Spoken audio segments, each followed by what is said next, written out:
जय श्री कृष्ण। मैं संध्या शर्मा भक्तों का चरित्र सुनाने जा रही हूँ। भक्तमाल की कथाओं में से आज राजर्षि नहुष की कथा हम सुनाएंगे। महाराज नहुष बड़े ही महान, तेजस्वी, यशस्वी, धर्मिष्ठ और दानी थे। देवराज इंद्र जब वत्रासुर का वध करने से ब्रह्म हत्या द्वारा पीड़ित हो गए और जल में जाकर छिप गए, तब चारों ओर अराजकता छा गई। देवताओं ने इंद्र के पद को खाली देखकर उस पर राजा नहुष को प्रतिष्ठित कर दिया। राजा नहुष ने एक दिन इंद्राणी को देखा तो उनका चित्त दूषित हो गया। उन्होंने आज्ञा दी, शची देवी आज मेरे महल में शीघ्र पधारें। इंद्राणी बड़ी भयभीत हुई, चिंतातुर हुई। अपने पति इंद्र का पता लगाकर उनके पास गईं और उनसे सब कुछ कह सुनाया और अपने पातिव्रत्य धर्म की रक्षा चाही। इंद्र ने उन्हें उपाय बताया। रानी ने शची देवी ने नहुष से मिलकर कहा, तुम मुझसे मिलने के लिए ऋषिश्वरों की दिव्य सवारी पर चढ़कर आओ, तब मैं प्रसन्नता पूर्वक तुम्हारे अधीन हो जाऊंगी। नहुष सहर्ष से तैयार हो गए। देवर्षियों तथा महर्षियों से पालकी उठवाकर इंद्राणी के पास चले। नहुष सर्प सर्प अर्थात जल्दी चलो इस प्रकार कह कहकर ऋषियों को और महर्षियों को शासित करने लगा। परंतु पालकी ढोने के अनभ्यस्त ऋषिगण धीरे धीरे ही चल पा रहे थे। क्रोध में अंधे होकर के नहुष ने अगस्त्य जी के सिर पर लात चलाई तो श्री अगस्त्य जी ने श्राप दे दिया, तूने अधर्म से व्याप्त होकर मेरे सिर में पैर से ठोकर मारी है, अतः तू हत तेज होकर पृथ्वी पर गिरेगा, 10,000 वर्ष तक अजगर बना रहेगा।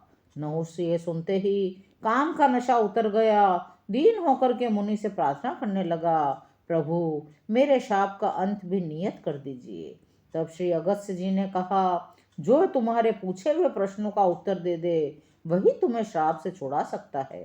अरे राजन, जिसे तुम पकड़ लोगे वो बलवान से भी बलवान क्यों न हो, उसका भी धैर्य छूट जाएगा। तत्पश्चात श्राप के वशीभूत होकर राजा नहुष अजगर होकर के पृथ्वी पर गिर पड़े।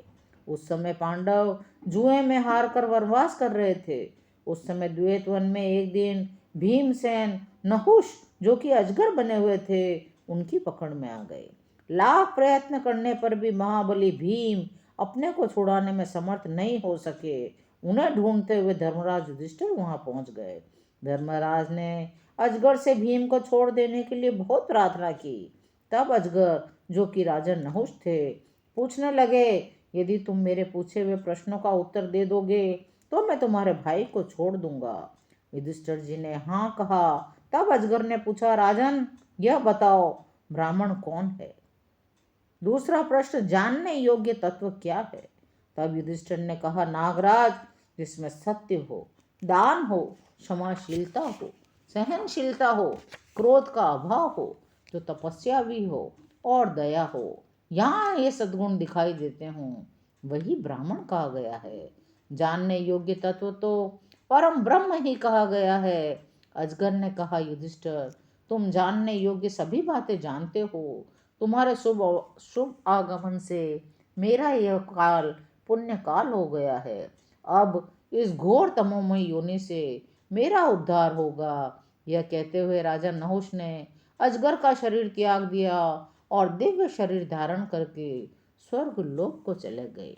आज की कथा यहीं विराम लेती है। शेष कथाएं अगले अंकों में। यदि आपको कथाएं सुनने में आनंद आ रहा हो तो चैनल को सब्सक्राइब अवश्य करें। कमेंट में जय श्री कृष्ण अवश्य लिखें। जय श्री कृष्ण।